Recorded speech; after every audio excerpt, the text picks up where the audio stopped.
Kristen, hai Kristen di gereja. Ya, Tuhan kita 3 dalam 1. Anda salah paham. Beda dengan ajaran Yesus. Kesalahpahamannya Anda di situ. Salah paham apa? Hanya ada satu Bapa. Tuhan Yesus bilang gitu. Hanya ada satu Dan Bapa. hanya satu Bapa. Yaitu Elohim. Hanya satu Bapa. Dan hanya ada satu Tuhan. Kesana kemari masalahnya. Saya mau tanya Anda satu hal. Ya, mau saya tanya nih. Kapan Yesus menyuruh Anda untuk ke gereja? Ingatlah dan kuduskanlah hari Sabat. Yang saya tanya gereja bukan hari Sabat. Gak nyambung. Yang saya tanya itu ya, kapan perintah Yesus di hari Minggu ke gereja? 6 hari lamanya kamu bekerja, hari istirahat 1 hari, yaitu hari Minggu. Bukan itu juga, bukan. Saya tanya perintah ke gereja hari Minggu dari Yesus mana? Aku udah bilang 6 hari kita bekerja, 1 hari untuk ibadah. Loh, itu kan kitab orang. Yang saya tanyakan dari pengakuan Yesusnya. Hai pengikutku, kata Yesus, ya, beribadahlah kalian kepadaku seminggu sekali di dalam gereja. Nah, itu mana itu? Hari Minggu karena kebangkitannya pada hari Minggu. Hari Jumat dia disalib, hari Minggu dia bangkit. Itulah nggak ada kemenangan. urusan dengan itu, nggak ada urusan dengan itu, Bang, nggak ada ya. Jadi hari Minggu kemenangan. Yang saya tanyakan itu mana perintah Yesus ke gereja di hari Minggu? Udah dibilang dari tadi 6 hari kamu bekerja. Itu bukan ajaran Yesus. Itu di hukum Taurat itu ada. Iya, yang saya minta dari Yesus. Ngerti nggak? Dari Yesus hari Minggu. Ya itu kebangkitannya pada hari Minggu kita ke gereja. Wah tuh, ucapan Yesus pergilah kamu ke gereja hari Minggu. Mana ucapan dia kayak gitu? Zaman dulu belum ada gereja, Bang. Zaman dulu belum ada gereja. Ya sama juga zaman dulu Nabi Muhammad belum ada masjid. Dia sholat di mana? Oh, ada masjid dulu, ada ya. Masjid pertama kali itu namanya Masjid Nabawi, ada ya. Sorry.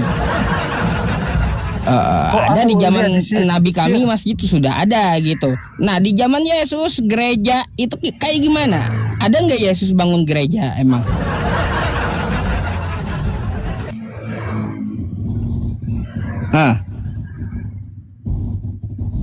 Murid-muridnya yang bangun.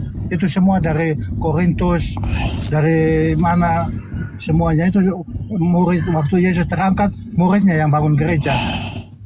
Muridnya bangun gereja. Ya, lalu mana perintah dari Yesus untuk ke gerejanya mana?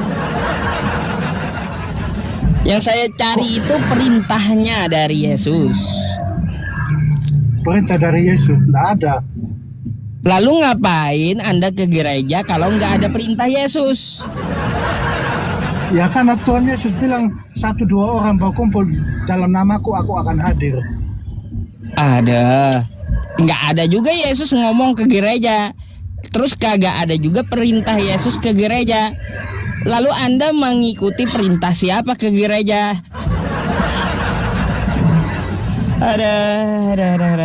Ya, udah saya bilang tadi, itu kebangkitannya pada hari Minggu. Kita ibadah memuji Tuhan karena kemenangan telah mengalahkan si iblis. Nggak ada hubungannya dengan hari Minggu. Bangkitnya hari Minggu. Bangkitnya hari Minggu. Oh, aduh ya teman-teman, iya.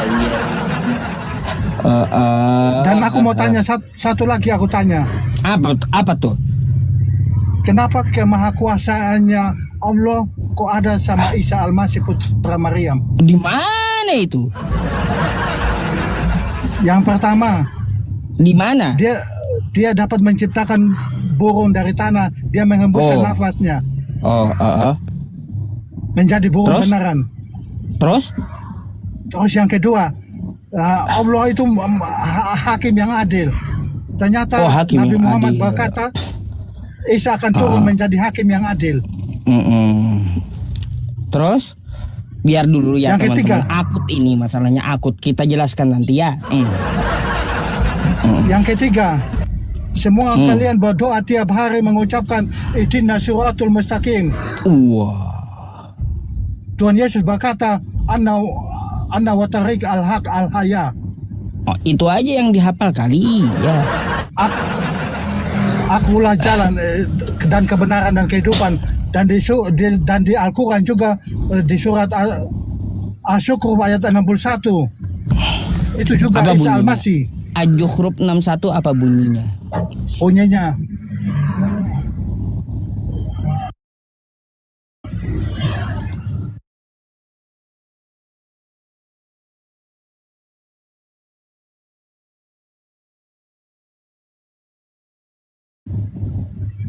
wa innahu wa ilmu lisaati falatam taruna biha wa tabi'uni hada siratal mustaqim. Isa Waduh. berkata, ikutlah aku, inilah jalan yang lurus. Oke, Masih ada lagi baik. kekuasaan. Ini bagus nih, pelajaran bagus buat teman-teman catat juga data saya ini gitu ya. Tentang masalah Dan Nabi di Isa katanya. Ali Imran ayat 45.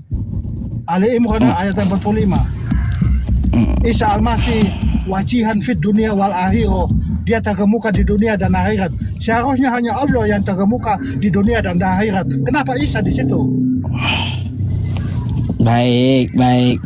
Kita jelaskan Al-Quran kita dulu ya teman-teman. Ada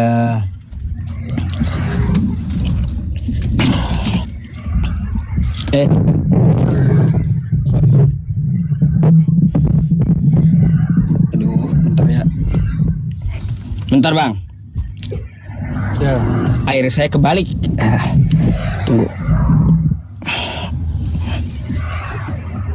Nah, bentar, saya ketikin dulu ya. Surat Al-Maidah ayat 110. Terus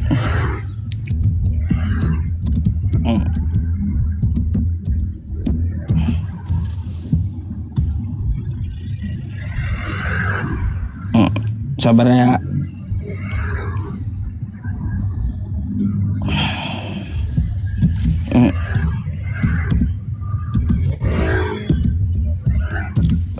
Sabar ya teman-teman.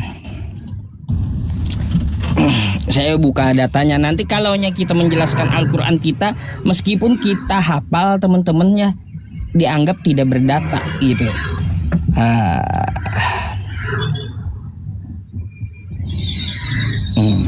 Oke. Pertama nih, kau perhatikan ya. Perhatikan ya, yang kamu bawa ayatnya ya. Ihdinas siratal mustaqim. Tunjukilah kami jalan yang lurus. Kan kayak gitu. Siratal ladzina an'amta 'alaihim. Yaitu jalan yang engkau beri nikmat, jalannya para nabi. Ghairil maghdubi 'alaihim ya. Terus bukan jalan yang engkau murkai. Siapa itu jalan yang dimurkai? Ya, itu adalah Yahudi. Terus ya, waladdallin, dan jalan yang sesat. Siapa jalan yang sesat? Yang dimaksud adalah Karisteng. Ya. Kaki ya. Jadi seperti itu. Jadi ya teman-teman semuanya, ya di tafsir ya kita dapat melihat tafsir ya bahwa ya Al-Fatihah ayat 6 dan 7 jalan yang sesat itu adalah jalan Karisteng gitu. Ya, nih saya udah bukakan tafsirnya ya. Saya udah bukakan tafsirnya. Kenapa menyembah manusia masalahnya? Gitu Bang. Terus berkaitan tentang masalah Hakim yang adil. hakim yang adil. Baik, hakim yang Hanya adil. Allah hakim yang adil. Kenapa kok Isa bisa, Nabi Muhammad berkata Isa akan turun menjadi hakim yang adil? Tolong dijawab. Baik, ya saya jawab ya tuh kebetulan ayatnya juga Anda bawa. Wa innahu la'ilmul lis-sa'ati fala tamtarunna biha wattabi'un. Wattabi'uni Hadza hadza siratun siratul mustaqim. Kan gitu ya. Nih, saya jelaskan dulu ya sama Anda. Saya bertanggung jawab menjelaskan Al-Quran saya dulu ya. Nanti saya akan tanya kau ya. Oh, santai. Sabar kau ya. Oke.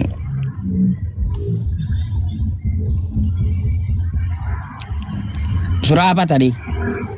Asyukur ayat 61. Surat yang 43 ayat 61. Iya, Pak Ustadz. tahu.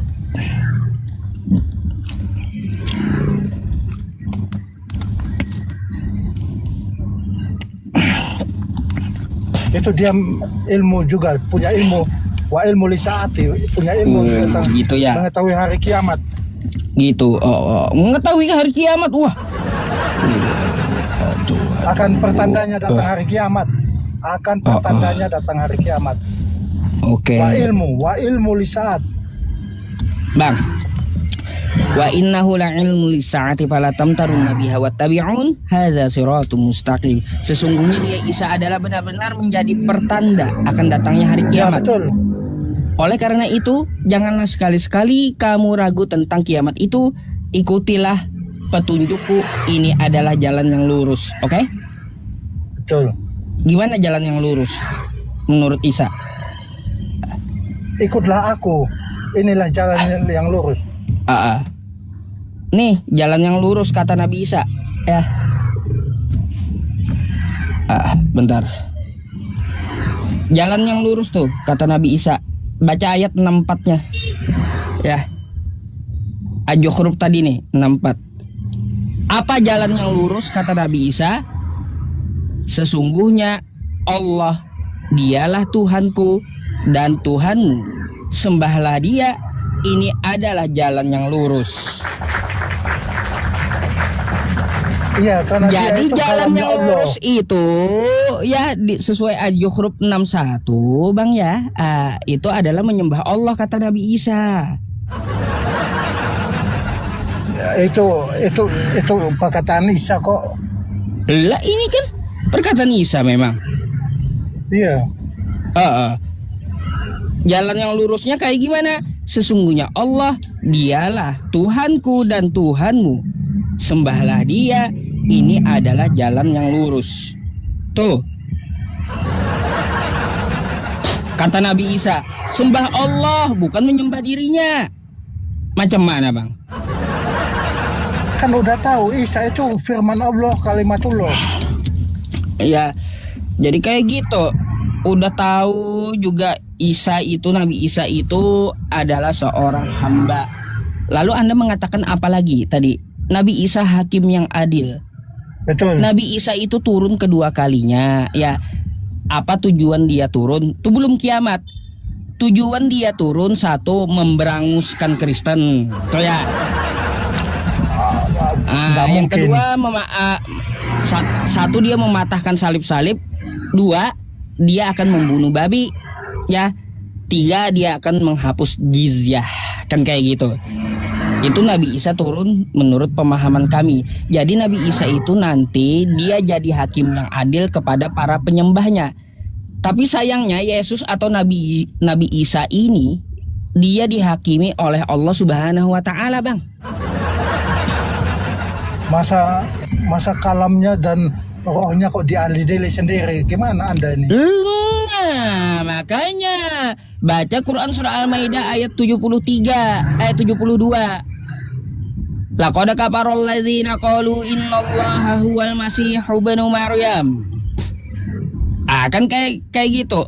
Sungguh telah kafirlah orang yang mengatakan bahwa Nabi Isa itu adalah Allah. Anak Maryam itu adalah Allah. Kafir. Makanya banyak baca gitu. Udah tahu Masa dia mengadili kalamnya sendiri sama rohnya sendiri? Ini kalau kau kagak percaya, aku bukakan ayatnya ya. Waktu Yesus dihakimi Allah kayak gimana bunyinya teman-teman. Nih ya.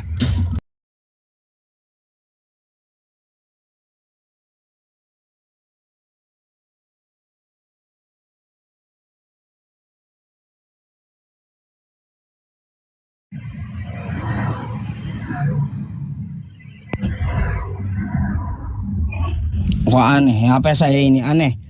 Tunggu ya. Ya. Nih. Santai. Nih. Wa idz qala Allahu ya Isa ibn Maryam anta qulta lin-nasi ittakhiduni wa ummi ilahaini min dunillah qala subhanaka ma yakunu li an aqula ma laysa li bihaq in kuntu qultuhu faqad alimtah ta'lamu ma fi nafsi wa la a'lamu ma fi nafsik innaka anta 'allamul ghuyub. Apa kata Allah ketika Allah berfirman, wahai Isa putra Maryam, apakah engkau mengatakan kepada orang-orang, ya jadikanlah aku dan ibuku sebagai dua Tuhan selain Allah? Ini Nabi Isa dihakimi Allah langsung dihadapkan kepada para penyembahnya, ya. Dihadapkan langsung kepada para penyembahnya. Oke? Salah. Dia Isa salah menjawab, itu. Maha suci engkau tidak patut bagiku mengatakan apapun yang bukan hakku. Jika aku pernah mengatakannya, tentulah engkau telah mengetahuinya. Dihakimi Allah dia nanti di hadapan orang-orang yang menyembahnya. Diambil kesaksiannya. Ma qultu lahu illa ma amartani bihi an ya'budullaha rabbi wa rabbakum. Ya, aku tidak pernah mengatakan kepada mereka kecuali yang engkau perintahkan kepadaku, sembahlah Allah Tuhanku dan Tuhanmu. Coba Anda buka Al-Imran ayat 45. Anda bertakia Anda. Takia apanya? Itu tuh ya, Nabi Isa dihakimi oleh Allah, diambil kesaksiannya di hari kiamat dari orang-orang yang menyembah dirinya. Anda buka Al-Imran ayat 45. Apa pula? Bahwa di situ dikatakan Isa itu terkemuka di dunia dan akhirat. Anda buka. Aduh, buka. Anda bisa bahasa Arab emang? Itu artinya apa bunyinya?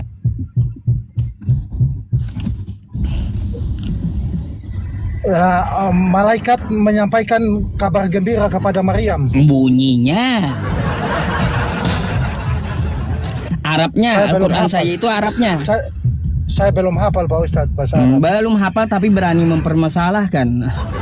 Iya, tolong dibuka Pak Ustadz. Kalau begitu ya lebih baik Anda baca dulu, belajar dulu gitu, baru mempermasalahkan. Soalnya ada mengganjil karena dia yang terkemuka di dunia dan akhirat. Padahal hanya Allah. Padahal hanya statusnya hanya Allah yang terkemuka di dunia. Kenapa kok Nabi Isa di situ yang terkemuka di dunia dan akhirat? Tolong dijawab Pak Ustadz. Ali Imran ayat 45. Ali Imran ayat 45. Ali Imran 45. Baik. Macam jelaskan saja ya udah ya. Teman-teman ya jelaskan aja Ustadz katanya. Ya udah. Nih, saya bukakan dulu ya. Ali Imran berapa? 45. Ayat 45. Isa al-Masih putra Maryam wajihan fid dunia wal akhirat wa minal mukarrabin. Mukarrabin. Yang terdekat dengan Tuhan.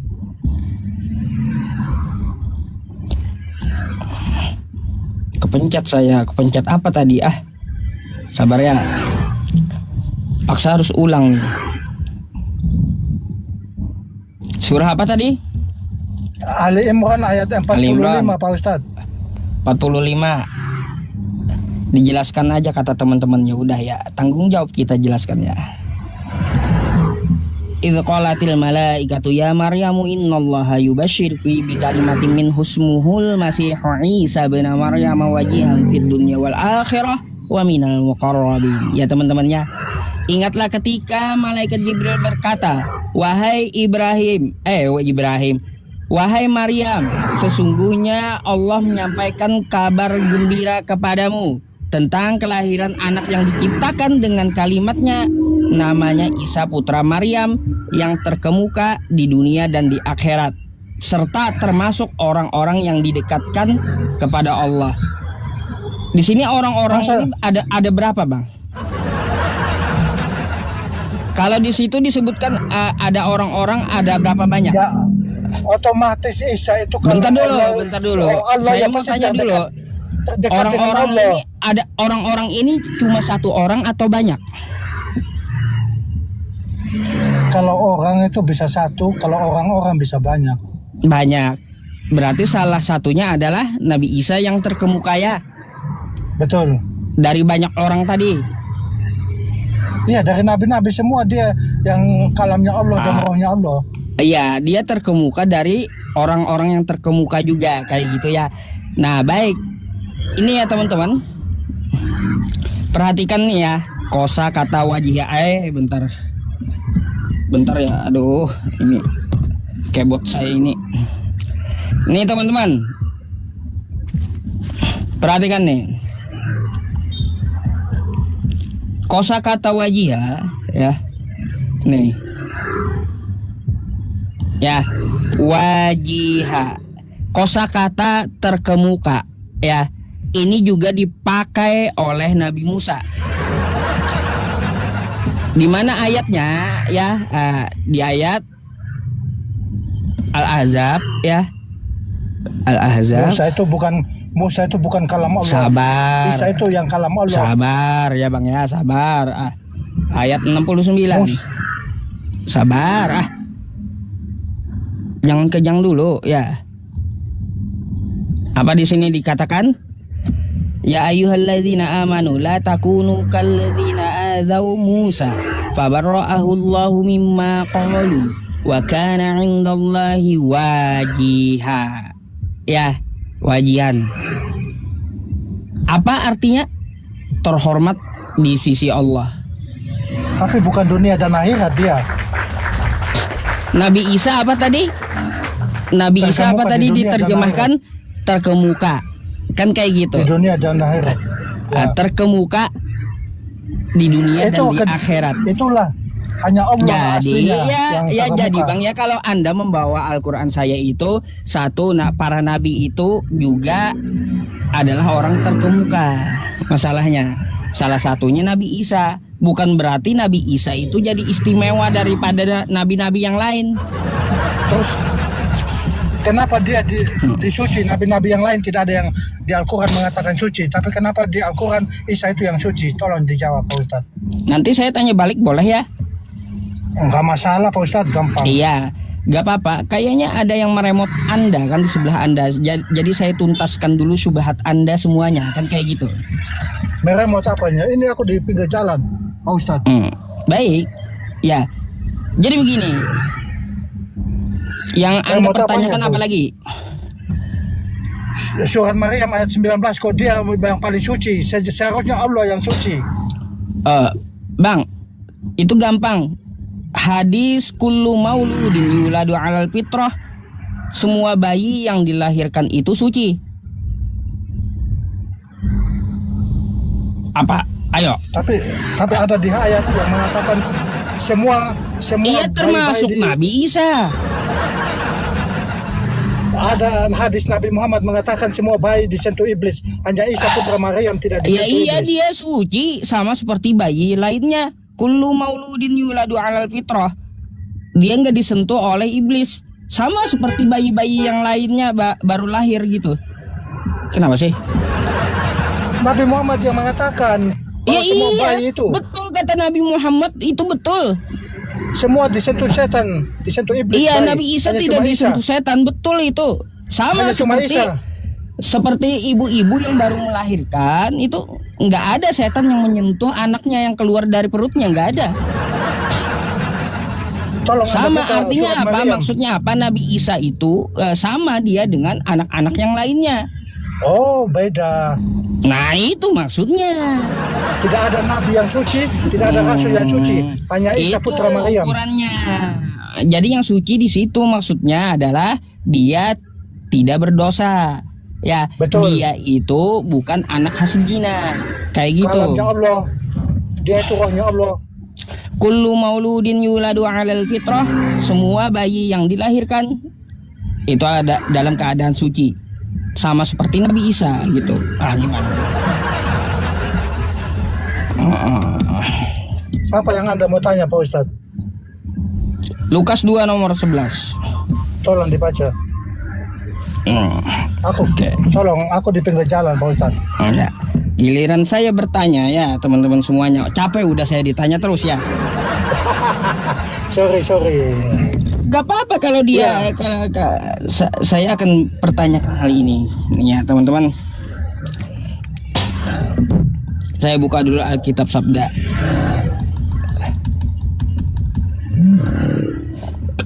Tuhan Anda ada berapa, Bang? 1. Yakin? 1. Roh Kudus Tuhan bukan? Rohnya Bapa. Bapa yang di surga Betul. Tuhan. Ya Bapa ya Tuhan lah. Roh Kudus? Ya udah dibilang rohnya Bapa kok, Roh Kudus. Roh Kudus. Yesus? Ya firmannya Bapa. Ada berapa tuh Tuhannya? Bapa cuma 1. Lah, kenapa cuma 1? Bapa cuma 1. Iya bapaknya. Tadi kita satu-satu kan kita ya tadi. Sebentar. Ini bajunya siapa? Celananya siapa? Topinya siapa? Ya Yusuf Peli. Masa 1 kopiah, 1 baju, 1 celana dalam, 1 itu. Masa gitu? Masa ini kopiahnya Yusuf Pei, ini bajunya Yusuf Pei ada 2, celana dalamnya ada 3. Masa gitu? Aduh, ya saya nggak ke situ Bang. Salah juga analogi Anda. Macam mana?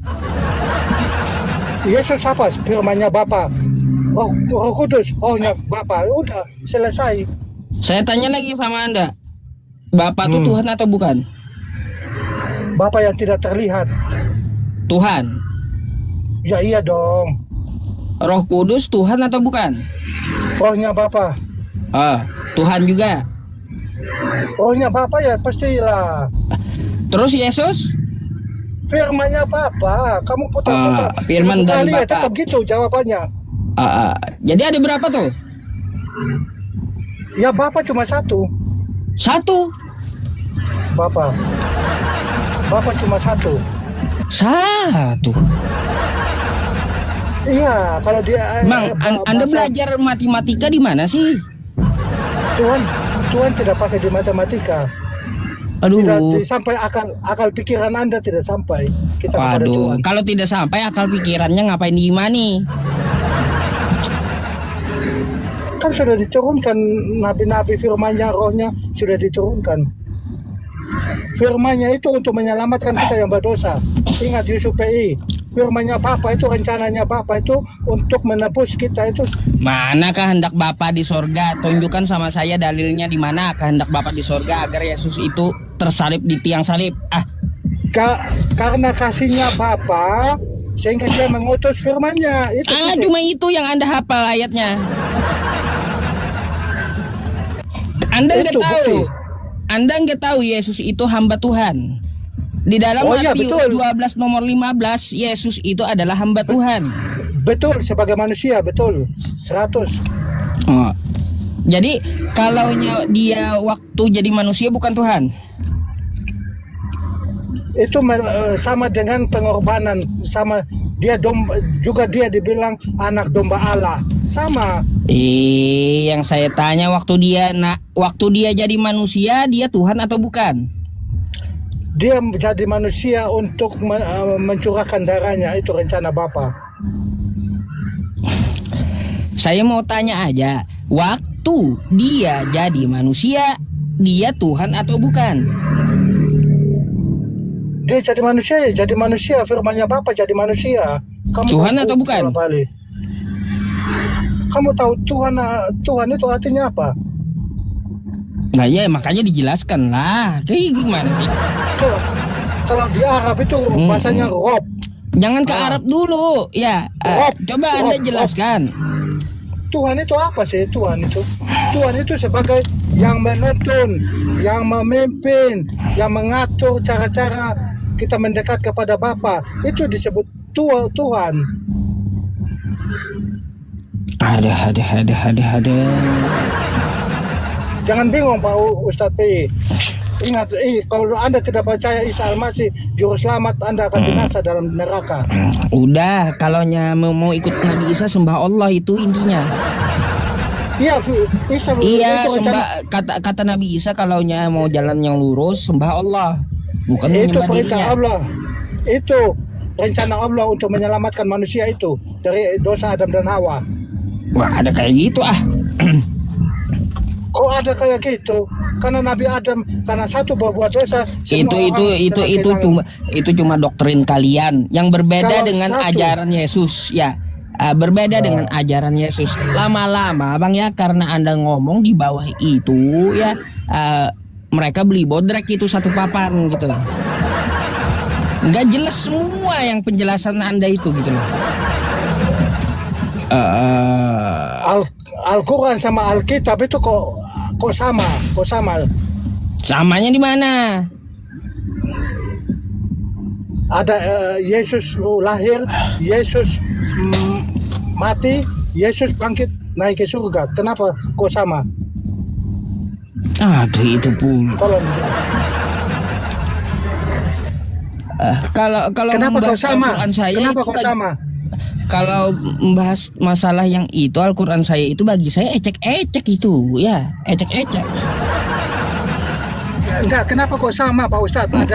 Ada lahirnya, ada matinya, ada bangkit hidup lagi. Kenapa sama? Tahu ayatnya di mana? Surat Maryam ayat 33. Oh, bacain. Surat Maryam ayat 3. Wassalamu alayya yauma alitu wa yauma amutu wa yauma abhatu hayya. Nggak ada alitu, nggak ada alitu.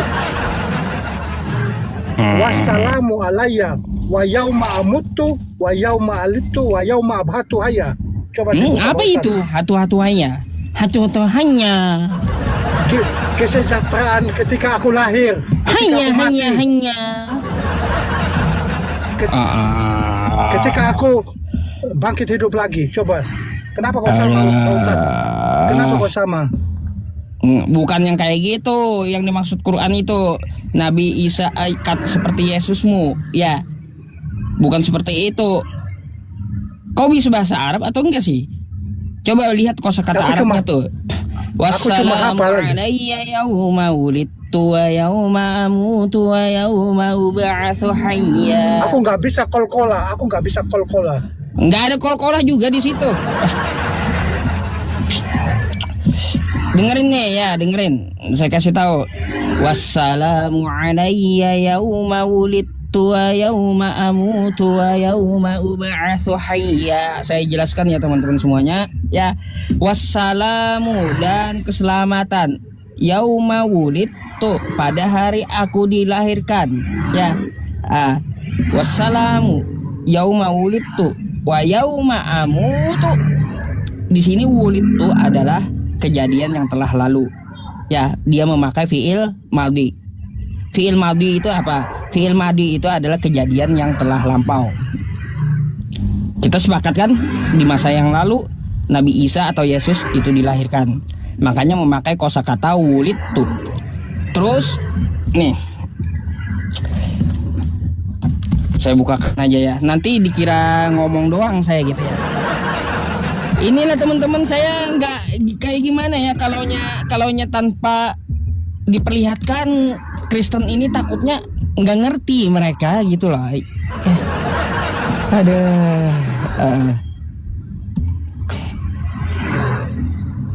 nih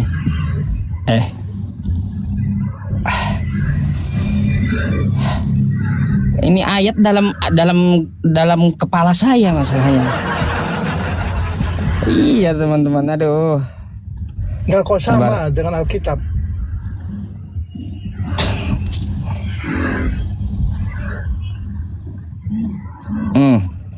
Nih. Wassalamu alayya yawma wulidtu wa yawma amutu wa yawma ub'atsu hayya. Kesejahteraan semoga dilimpahkan kepadaku pada hari kelahiranku dan hari wafatku dan hari aku dibangkitkan hidup kembali. Nah, Ya.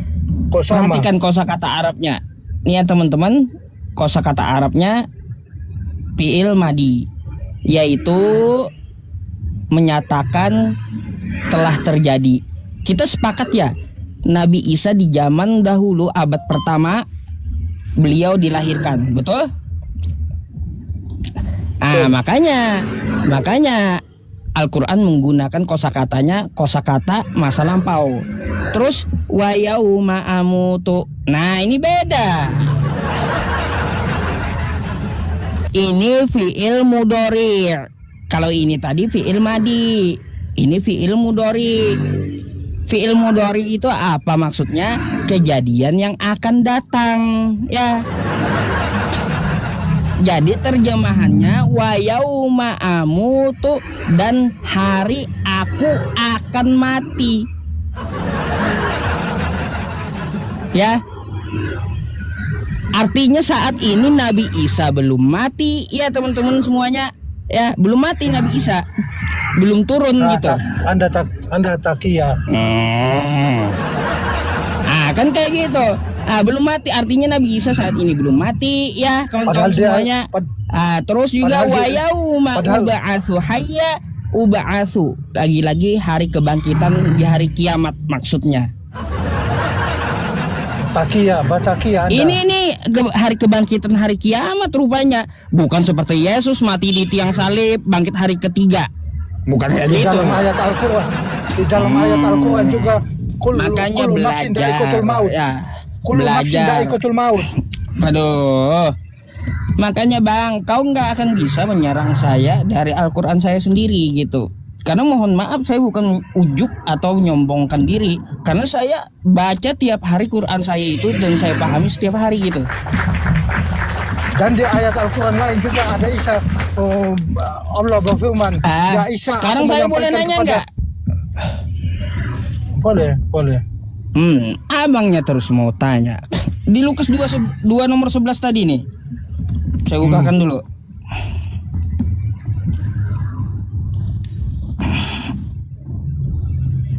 Tunggu ya teman-teman.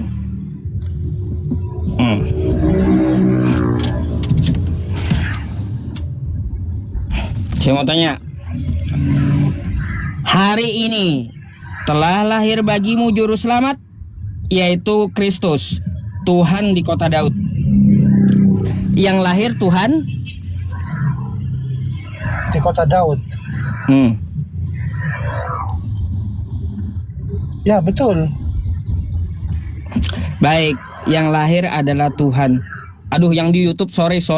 Ya, sorry, kegeser ya. Sorry. Aduh, sorry ya, geser. Oke, yang lahir ini Tuhan.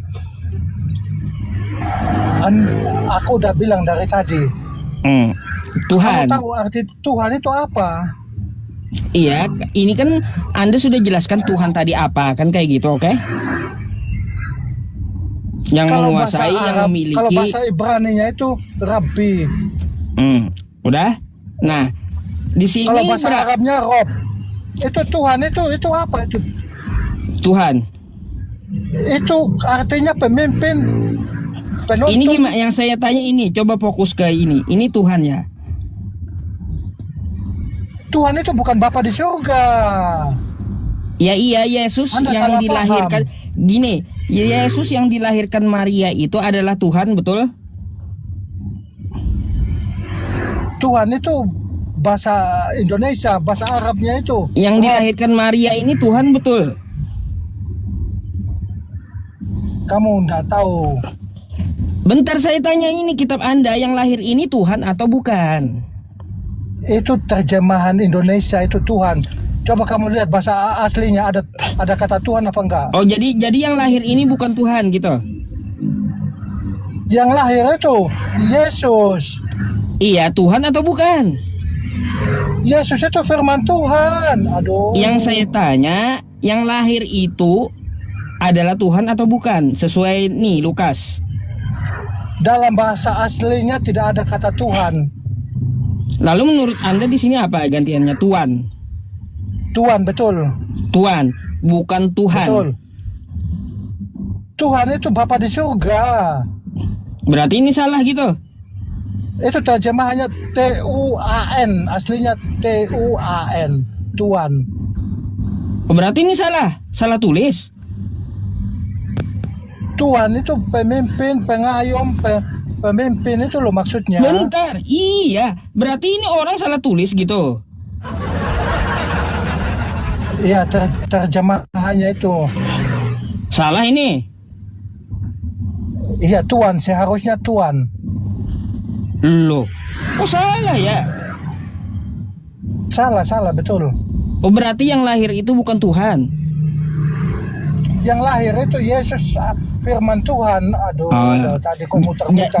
Jadi ini tulisannya salah bang ya? Terjemahannya salah. Iya.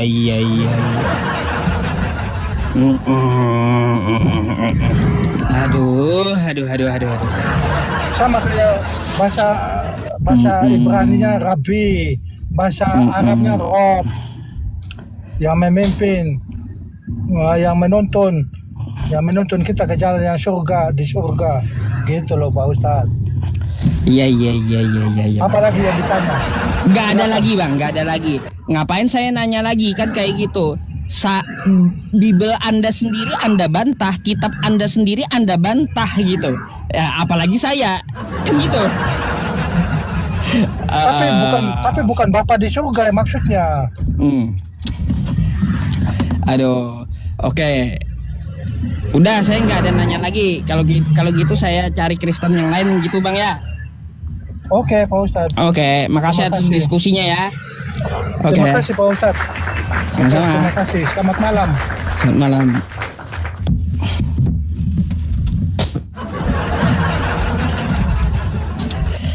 Aduh, telak tulisannya teman-temannya Tuhan. Salah katanya ini. Sakit kepala langsung saya. Ini salah, ini yang tukang cetak salah, ini salah terjemahan. Aduh. Memang Bibel salah ya. Ada. Macam mana?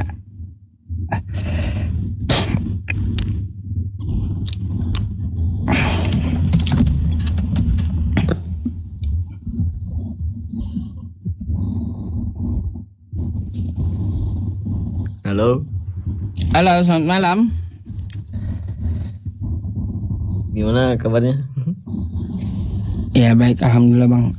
Islam Kristen bang? Muslim bang. Oh, oke. Ya udah. Kalau gitu saya hanya terima Kristen bang. Kalau diskusi lintas agama ya. Oke.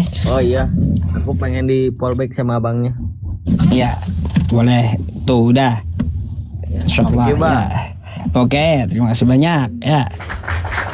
Assalamualaikum. Salam.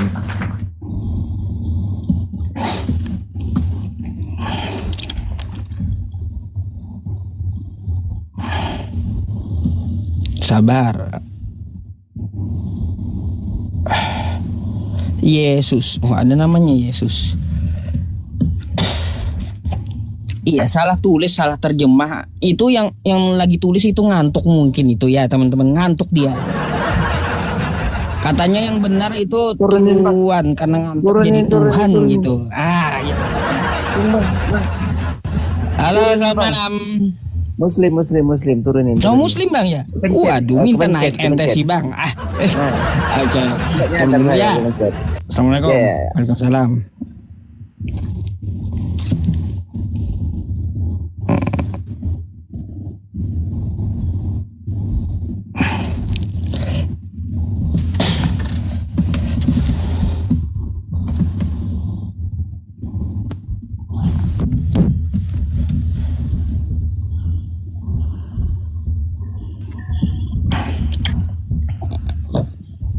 Halo, malam Pak Ustadz. Malam. Silakan dibuka camnya.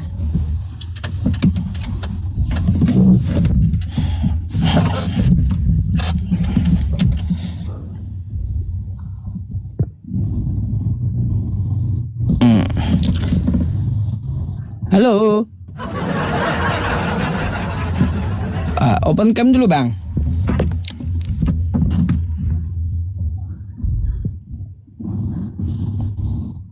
Bang. Bentar Pak Ustadz.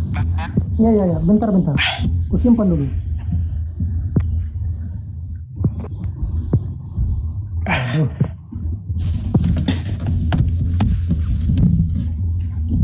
Iya teman-teman, sakit kepala saya udah. Ya kalau dia aja bilang kitabnya salah tulis itu kayak gimana? Langsung gak berani saya ngajak debat. Dia bilang kitabnya aja salah tulis. Aduh.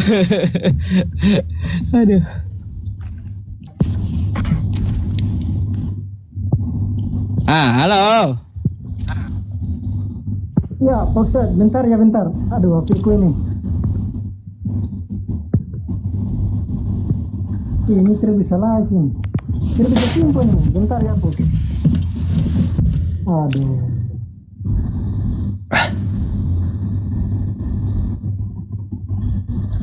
Ayo. Gak apa-apa. Kita kasih waktu semenit ya teman-teman. Kalau enggak kita turunkan.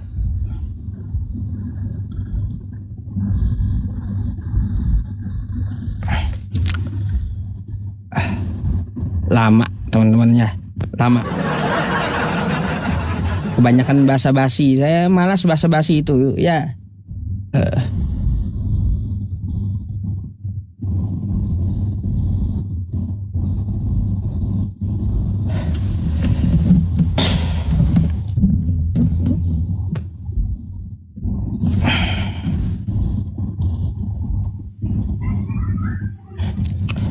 Assalamualaikum Ustaz.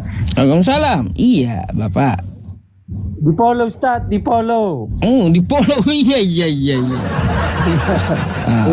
Udah. Turunkan aja Ustaz. Di Oke follow lah. ya. Iya. Assalamualaikum. Waalaikumsalam. Masya Allah. Minta naik, minta di follow doang beliau. Apa ini?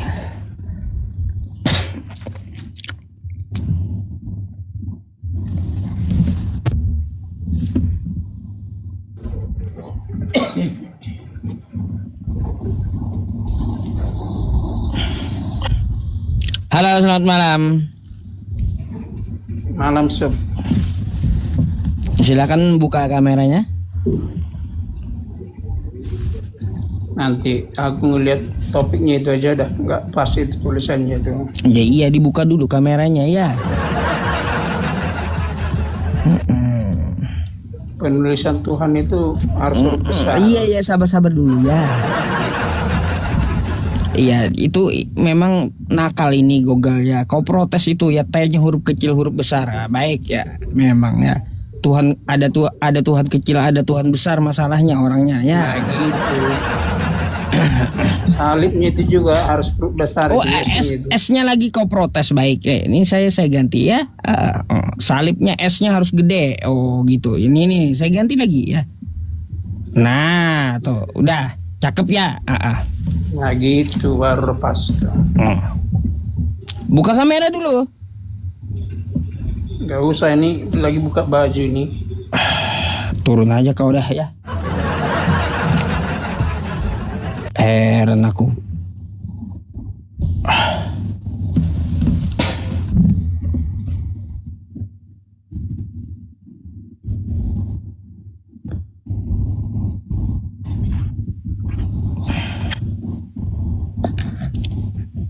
Silakan open cam kalau udah siap.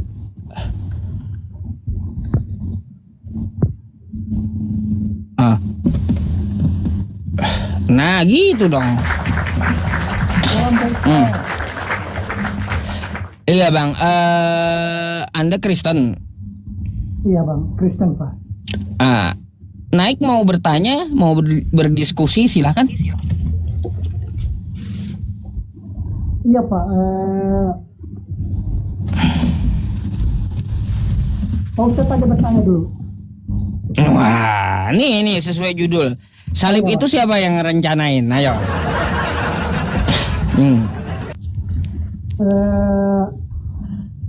rencana Allah Pak di dalam Yohanes 3:16. Hah? Kasih Nggak Allah ada akan Yohanes menjadi- 3:16 itu mengatakan bahwa Yesus harus menebus dosa di tiang salib, nggak ada. Iya. Baik Pak, kalau di dalam nubuatan Yesaya 53:12 di sana dikatakan bahwa dia harus mati di antara penjahat. Melalui jalan salib dan kematian itu Yesus harus mati Pak. Yakin kamu bawa Yesaya 53? Iya 12 Pak. Di situ nubuatannya Dia harus mati di antara penjahat melalui jalan salib.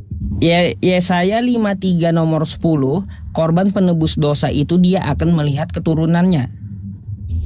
Kalau gitu mana anak-anak Yesus? Istrinya mana? Ngaco kan kau? Iya, iya. Gak bisa kitab orang lain kau ambil lalu kau cocok logi dengan iman kamu, nggak bisa. Iya, iya. Oke. Ya, makasih Pak Ustaz. Tapi kita melihat nubuatan digenapi ya. Di dalam Yesaya 61 ayat 2 dan 3. Di mana yang pertama Yesus menggenapi nubuatan. Digenapi di dalam Lukas Bang. 4, 18 dan 19, Pak. Bang, Yang pertama- bisa diperbesar nggak suara Anda itu agak kecil gitu? Iya, iya. Hmm. Iya. Hmm. Iya, baik Pak Ustaz. Kita melihatlah bagaimana Yesus menggenapi nubuatan. Yang pertama di dalam Yesaya 61 ayat 1 dan 2 dan dilengkapi di dalam Lukas 4, 18 dan 19. Itu pertama nubuatan yang digenapi Yesus, Pak. Isinya? Di mana emangnya ada penebusan dosa itu diajarkan oleh para nabi dengan menebusnya memakai darah manusia gitu? Iya, maksud saya gini Pak. Yesus mengkutip bagaimana dia menyatakan diri sebagai yang diutus, yaitu Mesias. Roh Tuhan ada padaku sebab aku diutus. Dia mengkutip dari penggenapan nubuatan Yesaya 61 dan digenapi Yesus di dalam Lukas 4, 18 dan 19. Itu nubuatan yang pertama Pak. Sedangkan nubuatan Sorry bang. Ini teman-teman di bawah ribut Anda katanya kecil kali suaranya. Kalau saya sih Iya, pakai Pak. handset dengar. HP ku Pak. Mohon maaf ya HP ku. Udah kusa habis suara ini. Ya, dengar ya Pak, dengar. Ya, udah ya. Kecil banget bang. Aduh, gimana nih? Volumenya kan udah habis Pak.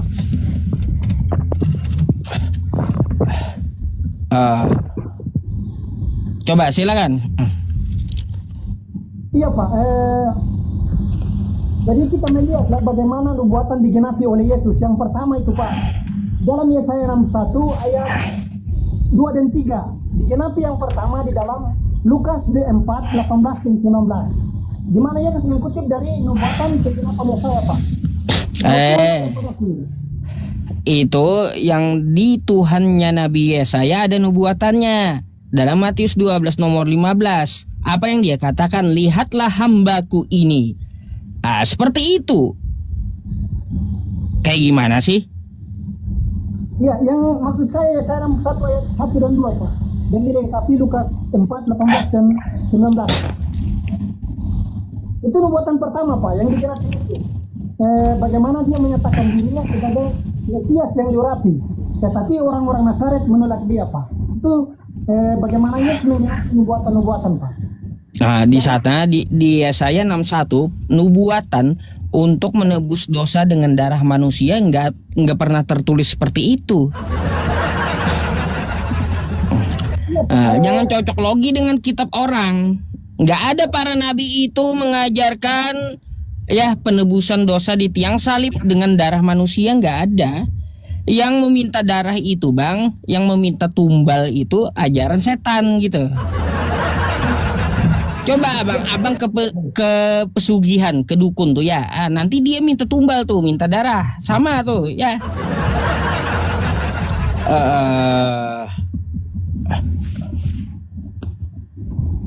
Iya, baik Pak. Berarti Pak Yesaya 53 Pak, Yesaya 53 12 Pak. Yesaya 53 nomor 12, Anda baca ayat 10-nya. Korban penebus salah itu dia akan melihat anak cucunya. Mana istri Yesus kalau itu dipaksakan untuk Yesus? Ustaz. Tapi yang saya maksud ini Pak, di ayat 12-nya. Saya baca ya Pak Ustaz. Ya, saya baca ya. Sebab itu aku akan membagikan kepadanya orang-orang besar sebagai rampasan, dan ia akan memperoleh orang-orang kuat sebagai jarahan, yaitu sebagai ganti karena ia telah menyerahkan nyawanya ke dalam maut, dan karena ia terhitung di antara pemberontak-pemberontak, sekalipun ia menanggung dosa banyak orang dan berdoa untuk pemberontak-pemberontak. Itu nubuatan yang digenapi Pak, melalui penasihat Yesus Pak. Coba baca 10-nya, bacain 10-nya. Coba bacain 10-nya, takut. Coba bacain 10-nya. Yesaya 53 nomor 10, coba. Iya Pak, kalau kita melihat dari rencana untuk mati Pak, kalau keturunan Yesus itu Bacain dulu, coba baca dulu. Baca aja belum mau langsung dibahas. Coba dibaca dulu. iya, saya baca Pak. Tetapi Tuhan berkehendak meremukan dia dengan kesakitan.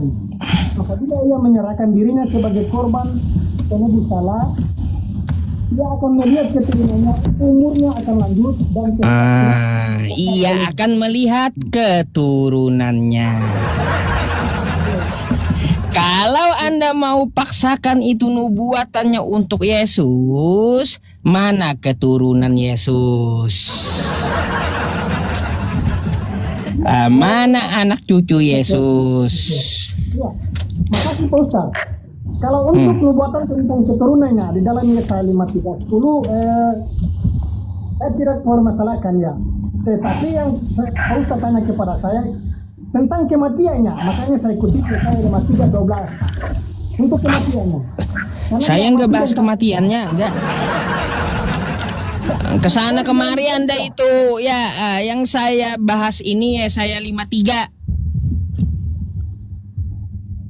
Iya, baik Pak. Kitab Yahudi ini yang di kitab Anda jadi kitab Spanyol gitu. Ya. Di situ dikatakan ia akan melihat keturunannya. Kalau ini dipaksakan untuk Yesus, mana istri dan anak Yesus?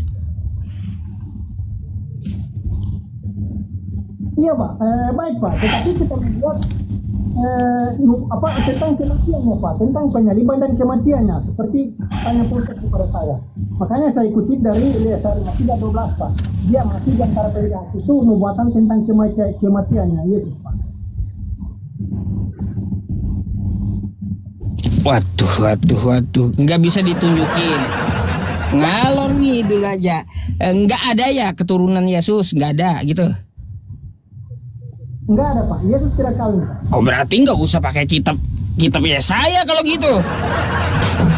Berarti bukan untuk Yesus itu. Aduh, gimana sih? Kalau Yesus aja kagak ada keturunannya, di kitab Yesaya mengatakan korban penebus salah itu dia akan melihat keturunannya. Iya, tapi ada nubuatan-nubuatan yang genapi Pak. Seperti Yesaya 53:12 dan Yesaya 1, 2 dan 3. Coba di mana nubuatannya menebus dosa pakai darah manusia itu mana? Kalau mati ya di nubuatan Pak. Tetapi kalau Enggak, Anda bicara nubuatan, tunjukkan sama saya. Ya, nubuatan dari para nabi terdahulu menebus dosa pakai darah manusia. tidak ada Pak, tapi kematiannya Enggak ada. Iya makanya para nabi ya mengajarkan melakukan penebusan dosa itu dengan berkurban, bukan dengan menumbalkan orang. Kayak gimana sih ajaran para nabi itu ya teman-teman semuanya? Kalau ingin menghapus dosa ya menebus dosa itu di kitab abangnya bisa pakai tai sapi, bisa pakai kulit lembu, bisa pakai bara bisa pakai darah hewan, kagak ada darah manusia, gak ada, ya, gak ada kayak gitu ajarannya. Makanya saya bilang ajaran yang menumbalkan manusia, ya coba kau datang ke dukun tuh ya, dukun nanti bara-bara bere-bere bara-bara bere-bere kata dukun, besok tumbalnya satu, kan gitu. Habis kasih tumbal langsung kaya dia. Gitu tuh ajarannya mirip-mirip kayak gitu.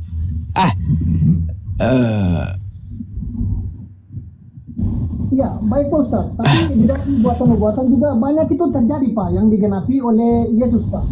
Seperti penyaliban, Mazmur 12, Mazmur 22, 19 itu terjadi seluruh penyaliban itu dialami oleh Yesus Pak yang digenapi. Bahkan tidak ada nabi lain yang mengalami nubuatan bahkan seluruh nubuatan itu Pak. Enggak nyangkut bang. Artinya apa? Udah tahu nggak ada nubuatannya menebus dosa pakai darah manusia itu, ngapain Anda paksakan lagi gitu? Ya, tentang masalah penebusan dosa di tiang salib nggak ada.